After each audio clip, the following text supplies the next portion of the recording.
My name is Daniel. We've been here at South Bay Brewing for about 6 years. We opened in 2010.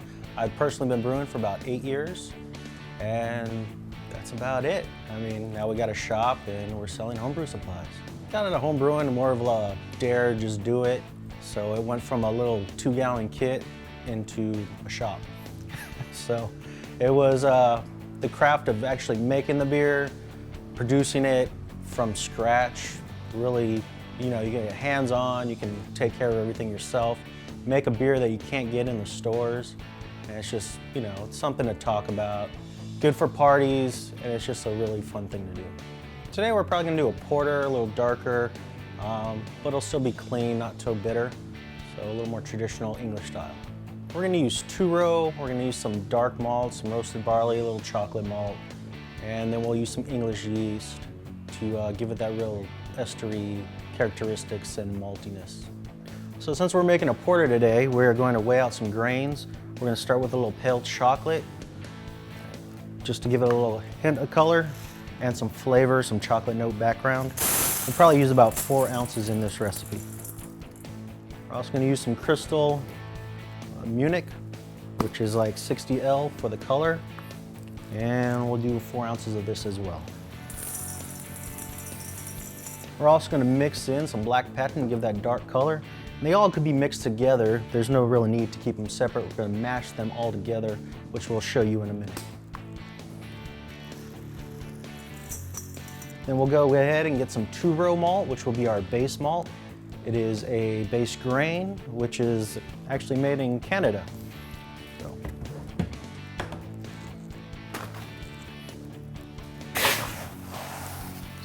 Just a really basic grain. There's no color. It's not been crystallized or roasted.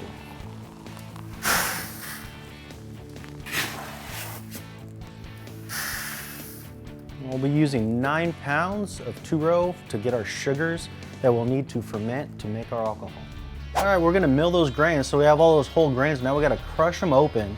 So we basically crack the outside open so we can extract those sugars that are in that grain that we really are looking for.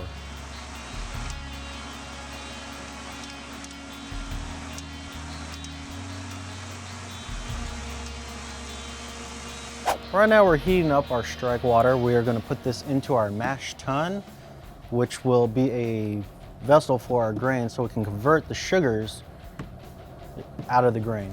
We're going to hit our water up to about 165, so when it hits our grains, hit that hot water, it'll help cool down because the grains are going to be colder than our water.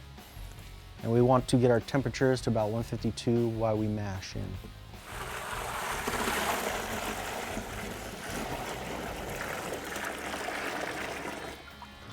So our water now is in the mash tun, and we will be adding our grains on top of that water.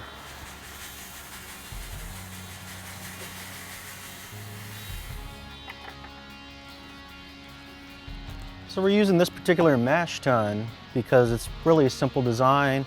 There's a screen on the bottom that will help filter out the grains. Simple spigot, nothing really elaborate. There's no stainless steel on this one. No valve, just a nice little tap on there. So you don't really have to go big to make homebrew. So right now we will mash in, we'll stir our grains, make sure it does not clump, and keep it a little loose. We'll check the temperatures and we'll make sure it gets down to 152, and we'll put the lid on top of our cooler and let it sit for 45 minutes to an hour. So once our temperature is set at 152, we are going to put the lid on, and our next step will just be to sparge and collect our wort. So we're done with our hour mash. We're going to remove our lid and recirculate.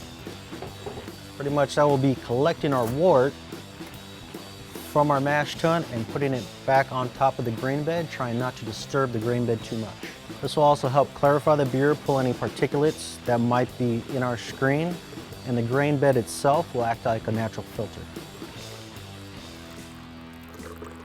And you normally do this about 2 or 3 times until your beer runs out clear and there's nothing, particles falling out.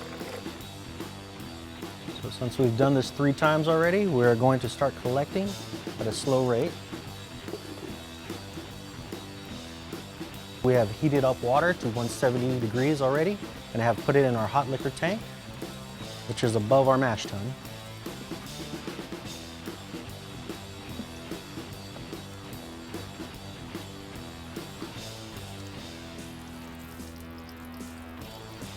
And we'll be trying to add the water, the sparge water, at the same rate that we are collecting our wort. This whole process should take you about 45 minutes to an hour to collect all your wort.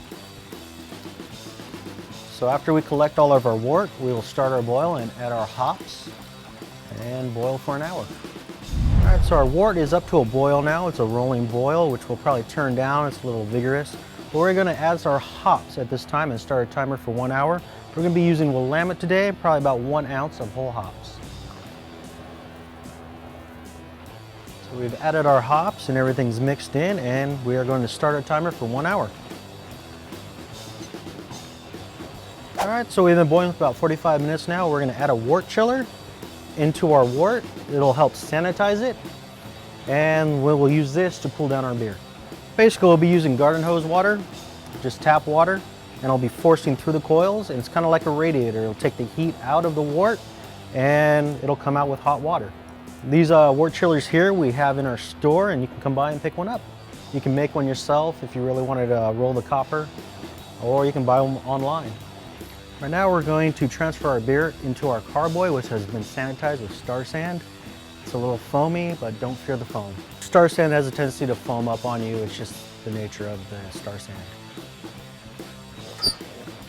Beer.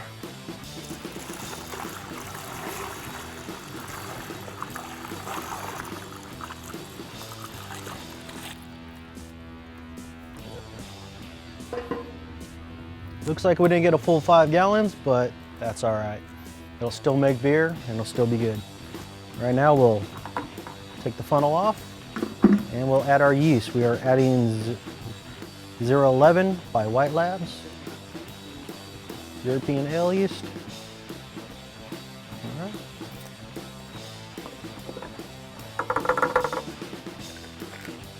Put our airlock and bung on. Give it a shake to help aerate it, and we'll let this go for 2 weeks. This one I didn't really bother the filter. I left a lot of the hops inside the brew pot.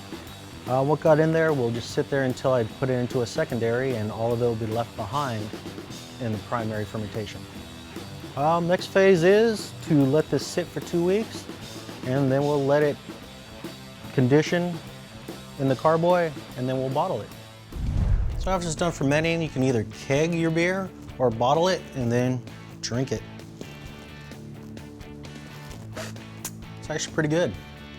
Now, if you're brewing and you put bleach instead of water by accident, yeah, you'll die. But if you're responsible and you rinse your sanitizer and you do a clean, thorough job of cleaning your stuff, and you make a, to the best of your effort, clean homebrew, yeah,